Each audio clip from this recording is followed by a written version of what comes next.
എല്ലാവർക്കും നമസ്കാരം. ഞാൻ ധന്യ. സേഫ് ടൂർ കൃഷിക്കാഴ്ചയിലെ പുതിയൊരു വീഡിയോയിലേക്ക് ഏവർക്കും സ്വാഗതം. നമ്മളിന്ന് എത്തിയിട്ടുള്ളത് മലപ്പുറം ജില്ലയിലെ പള്ളിക്കൽ പഞ്ചായത്ത് കുമ്മണിപ്പറമ്പിനടുത്തുള്ള നമ്മുടെ സിദ്ദിഖയുടെ തോട്ടത്തിലാണ് എത്തിയിട്ടുള്ളത്. കേട്ടറിവില്ലാത്തൊരു കാര്യമാണ് കേട്ടോ. ഇങ്ങനെ ആദ്യമായിട്ട് കേട്ട കാര്യമാണ്. അപ്പൊ എന്തായാലും ആ ഒരു കാര്യമാണ് നമ്മളോട് സിദ്ദിഖ പറയുന്നത്. സിദ്ദിഖ, എന്താണ് കപ്പയുടെ ഇല? ഞാൻ എക്സ്പോർട്ട് ചെയ്യല കാര്യമായിട്ട്. ഈ കപ്പയുടെ ഇല ഇതുപോലത്തെ നല്ല സൈസുള്ള ഇലകള് എക്സ്പോർട്ട് ചെയ്യും. കുവൈത്ത്, ദുബൈ, അറേബ്യൻ കൺട്രിക്ക് അത് കൂടുതലും പോണേ. എന്തിനത്?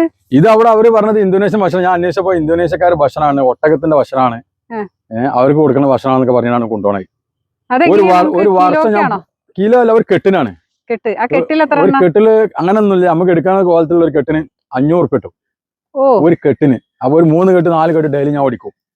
ഇത്ര ഫിനിഷിംഗുള്ള ഇല മാത്രം കേട്ടോ.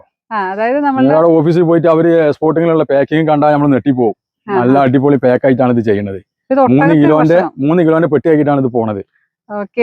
ഒരു വർഷം ഫുള്ളായിട്ട് നമ്മളെ പ്രതിസന്ധിയുള്ള സമയത്ത് നമ്മളിവിടെ ഈ കപ്പയുടെ ഇല വിറ്റിട്ടാണ് നമ്മളിവിടെ രക്ഷപ്പെട്ടത്. വിശ്വസിക്കൂല. പല ആൾക്കാർ ഇവിടെ ചോദിച്ചാൽ ഓഫീസിൽ പോയി ചോദിച്ചിരിക്കണ്. അവര് നമ്മളോട് സംശയം പറഞ്ഞ ആൾക്കാർ ഓഫീസിൽ പോയിട്ട് ചോദിച്ചിരുന്നു. അപ്പൊ എന്റെ പേര് പറഞ്ഞിട്ട് സാധനം കൊണ്ടുപോകണം ഇവിടെ കാട്ടിക്കൊടുത്തു. ഞാൻ നമ്മൾക്കൊക്കെ ഇതൊരു പുതിയ അറിവാണ്. അപ്പൊ ഇത് ഒട്ടകത്തിനും ഇന്തോനേഷ്യൻ ഫുഡ് എന്നൊക്കെ പറയുന്നത്. അവരിപ്പോ ഞാൻ ഓഫീസിൽ പോയി ഇത് എന്തിനാണെന്ന് ചോദിച്ചു. നമുക്ക് എന്തായാലും അറിയണ്ട. നമുക്ക് ഒരു കെട്ടിന് 500 കിട്ടിയാൽ മതി. അപ്പൊ ഇത് നമുക്ക് എങ്ങനെയാണ്, നമ്മൾ എത്ര വരെയുള്ള ഇലകൾ പൊട്ടിക്കും? ഇത് പൊട്ടിക്കാൻ താഴെ ഇത് ഇത്ര പകുതി ഇത്ര പൊട്ടിക്കും.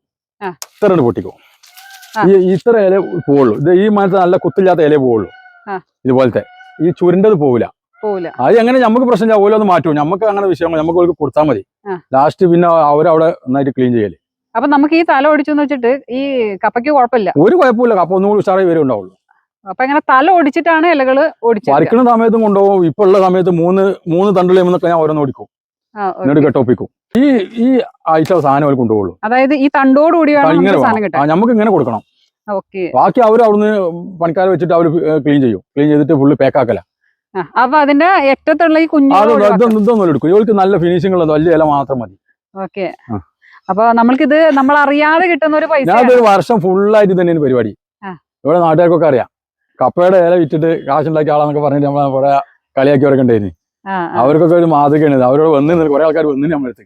ഇതിങ്ങനെ ഒടിച്ചെന്ന് വെച്ചാൽ നമ്മുടെ കിഴങ്ങിന്റെ വിഷയമൊന്നുമില്ല. വിളവ് എടുക്കണായതുകൊണ്ട് വിളവാകത്തൊക്കെ ഒടിക്കുകൊണ്ടു. അല്ലാണ്ട് വിഷയം ഒന്നിനില്ല. അതൊന്നുമില്ല. ഇനി അതിന് വേണമെങ്കിൽ കുറച്ച് വളം കൂടുതലിട്ട് കൊടുത്താൽ അത്രേ ഉള്ളൂ. വെള്ളം വേണമെന്നൊന്നുമില്ല. എന്നാലും ഇത് കപ്പയല്ലേ, കപ്പ വളർന്നു പോരും. മറ്റുള്ള ഇനത്തിൽ പെട്ടല്ലോ. അപ്പൊ എന്തായാലും ഇതൊക്കെ ഞങ്ങൾക്ക് പുതിയൊരു അറിവുകളാണ്. പന്നിശല്യൊന്നും വേണ്ട ഇവിടെ. ഇപ്പൊ ഞാൻ എന്ത് ഐഡിയ ചെയ്തോ, ഷീമൊക്കെ കുത്തി കണ്ടങ്ങള്. ഇതിന് തോലുമായി, കമ്പിക്ക് കാലുമായി.